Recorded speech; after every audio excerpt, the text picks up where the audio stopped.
Ruth Hyde and Howard Owens together formed the partnership Hyde Owens Habitation. The partners have been working together continuously since they moved to North East Scotland in 1977. During the 1980s, Ruth had an upholstery manufacturing workshop near Aberdeen and a popular retail showroom in the city. Her experience as an upholsterer and drapery cutter informs her when she designs fabrics for furnishing applications. The partners have also been active over the years in vernacular building and design of furniture and interiors, using a lot of natural stone and reclaimed or homegrown wood. Their turf-roofed house at Midmar, Aberdeenshire, won a design award in 1995. They also designed and built Cullen Harbour Hostel on the Moray Firth.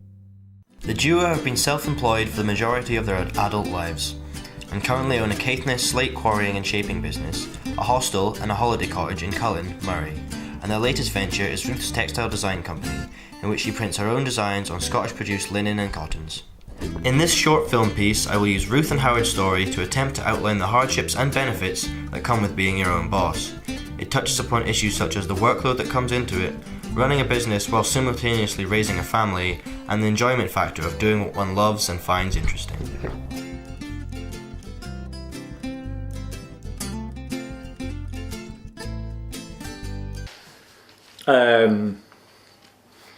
Well, at the beginning it was just Ruth working in a shed. Brother-in-law Steve suggested that she could put an advert in the paper and do upholstery work.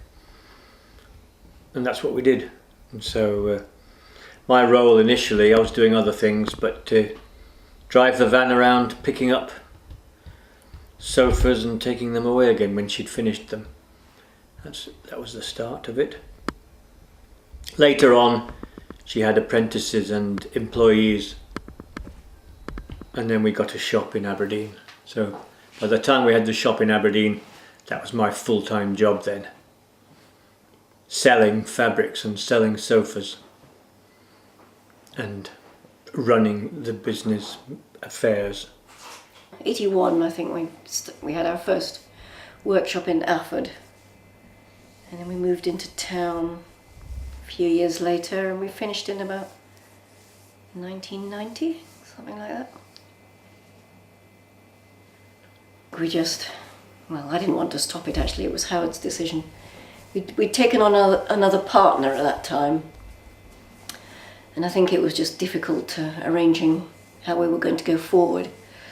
We needed to expand, and we couldn't. I think Howard and Dominique had different managerial styles, and I think they sort of went around in circles for a while and then decided to close it. Dominique was the partner you went in with? Yeah. Personally, I didn't think it deserved to be closed. I thought it was going well and I enjoyed it. I enjoyed running the workshop, but my department was the workshop, and Howard's department was the shop, selling and all the business, the main business decisions, banking decisions, all that. So I'm sure he had the final say. And, he knew more than me what the best way to go was. Well, what did you do for the next few years? Well, I started a degree course. We both did, in fact. We both sort of downed tools and went to university, and I did fabric design at Gray's School of Art, and Howard was at Aberdeen University. He was doing languages. And I was still doing bits of upholstery in between times. I had quite a lot of contacts, so I was still working a bit. And what happened after you graduated, the pair of you? Well, that was when things started to get difficult, because of course by that time there were 2 children born. Bethan would have been about 5 or something. 5 or 6. Freddie about 3. He was born in my first year of university. So a family to support, and let's face it, no jobs all of a sudden. So we thrashed around wondering what to do. Tried a few different things, and then in the end we just sold the house and bought a small piece of land in Cullen and started from scratch, basically, building a house for us to live in, and eventually we built a holiday house which we let out, a house to live in and a hostel. and that was a new business. What was it called? It was Cullen Harbour Holidays. It still is. And that's one of your main sources of income to this day, One of them, yeah. as well as Howard's slate business. Yeah, the Caithness Slate. The two things go together. We do both. Well, by that time we had 2 children, and we didn't have an income then. Once you've stopped a business, it's hard to pick it up again then. But we did. We restarted it after we'd finished being full-time students and just having bits of work here and there. Then we restarted the business under the name Hyde Owens Habitation. Picked up the thread a bit. Doing what? Area commissions, and did which involved a little bit of our own textile work as well. That's when she had finished the college. But we've always been busy in between times. I mean, during that time when the first 2 children were small, that we were building that big house at Audie Fork. So there's always been building projects going on in the background as well as money work. And I wanted to change my career, and I tried to some extent when I got my degree to look for new ways of earning a living as a linguist or a translator, or even as some kind of a career position, but it just wasn't happening. It just wasn't happening.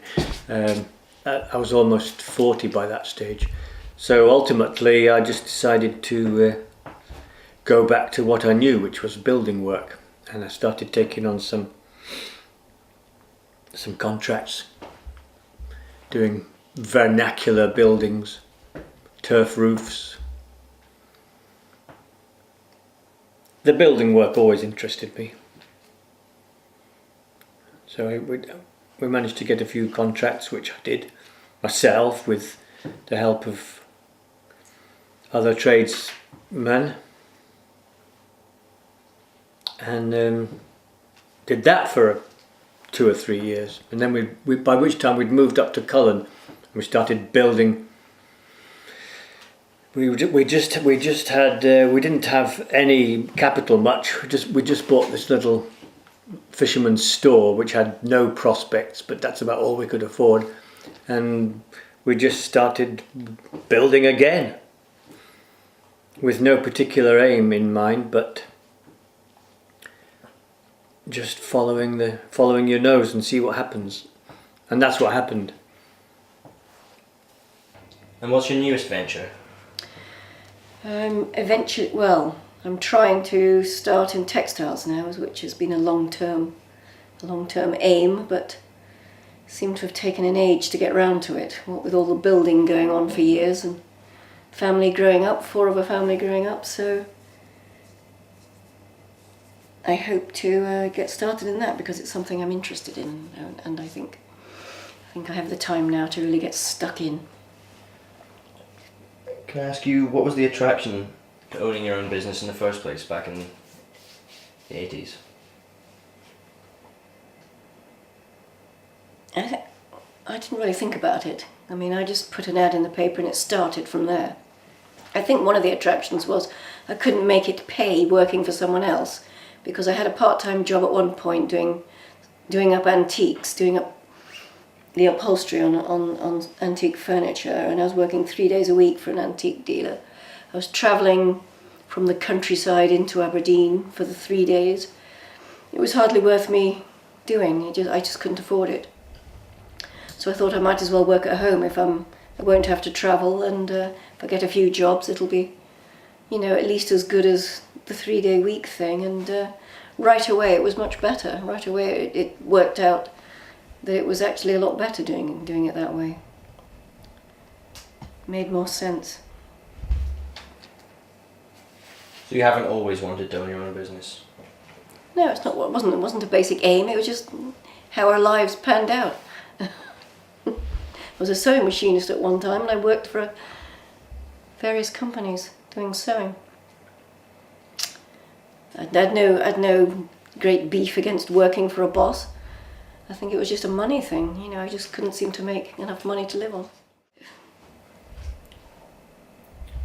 You say you couldn't make enough money working for someone else. Does that mean it hasn't always been a struggle, working for yourself?